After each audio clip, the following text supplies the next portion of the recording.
तो खान भाई निकाल भी चुके हैं। हाँ व्यूअर्स, ये देखिए हम सीशेल के अंदर से भी एक ज़िंदा चारा निकालेंगे और उसके अंदर से देखिए हम कैसे निकालते हैं। ये देखिए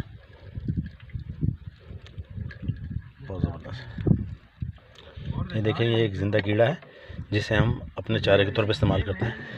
तो कैसे पकड़ लीजिए है ना, इसकी ग्रिप भी बहुत सख्त होती है, ये बहुत सख्त काटता है ये।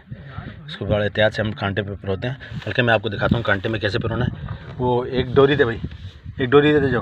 हाँ ये लनी जो बंद, हाँ दो अबे जो, हाँ ये दे दो।